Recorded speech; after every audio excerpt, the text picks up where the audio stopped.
the U.S. wanted this war because they were, and they are, delusional. They're like, yeah, bring it on because Russia will be depleted. They'll get killed. They'll use up their armaments. They'll deplete their arsenals, their inventories. They'll spend a lot of money. We'll throw sanctions on them like crazy. They'll go broke. The Russians, there'll be unrest in Russia. We'll get rid of Moscow, or sorry, we'll get rid of Putin, and we'll go all the way to Moscow and put Russia back where they were in the 90s with Boris Yeltsin and a bottle of vodka before breakfast.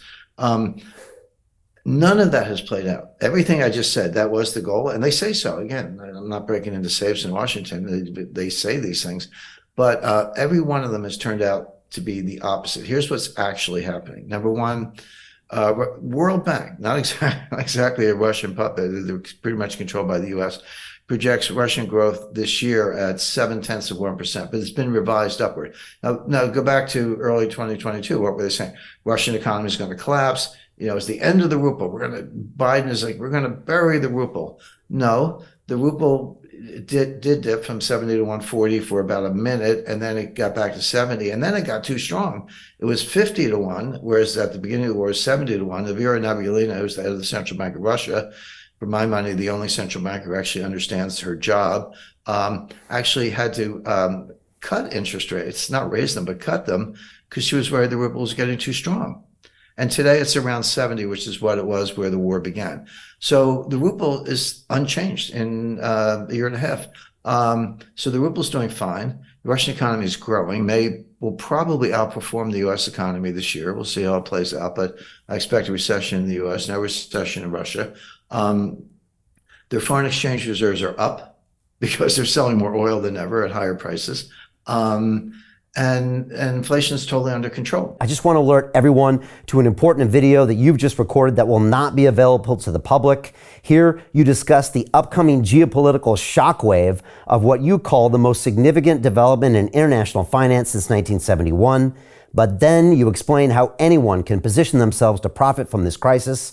Our viewers can access that video at londonreal.tv/Jim, and I highly recommend that everyone go watch that immediately after our conversation. So the Russian economy is, if not thriving, it's doing pretty well, and Germany's in recession, Japan's in recession, the EU just went into a technical recession, the US is headed that way, may already be, and the Russian economy is growing without inflation. So much for burying Russia's economy.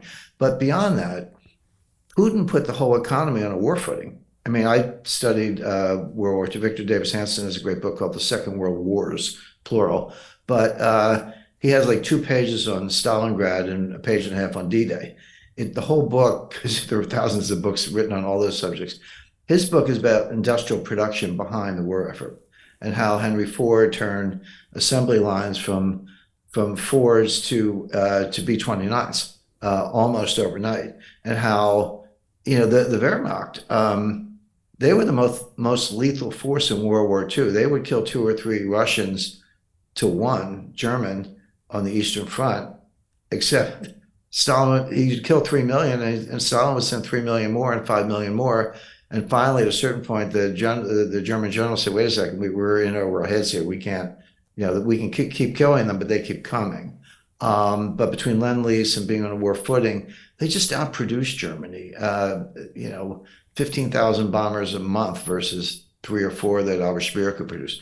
Well, the same thing's going on today. Putin put his economy on a war footing. We did not.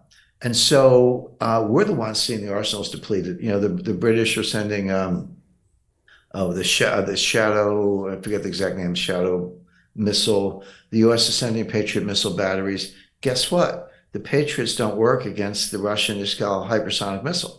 They can shoot down cruise missiles. That's what they were designed for.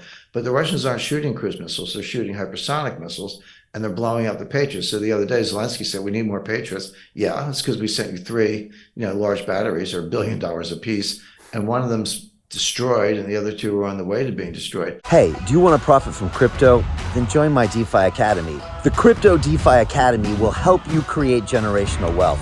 But don't take my word for it.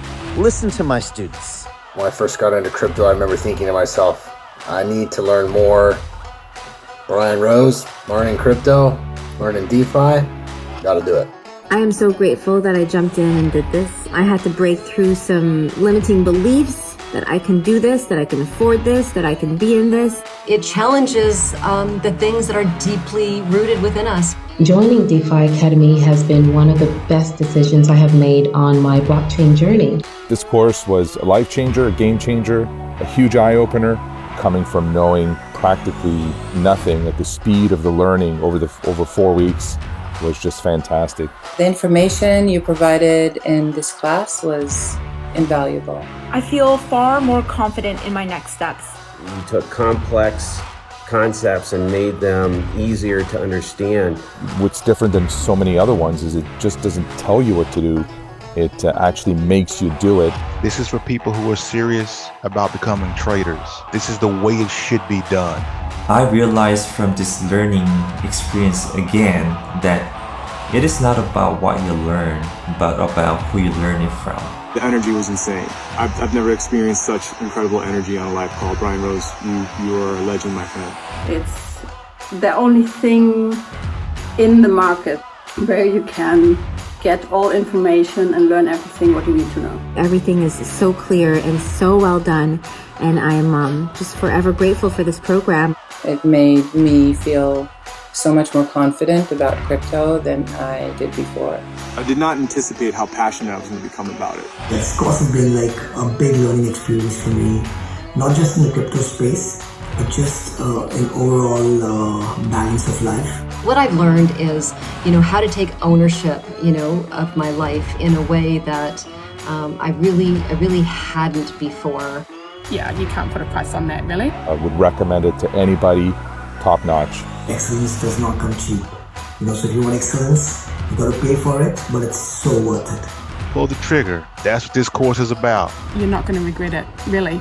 It's amazing. Thank you, Brian and team. So what are you waiting for? Crypto is happening now. Click the link below, submit your application, and let me mentor you on how to create generational wealth and build the decentralized financial infrastructure of the future.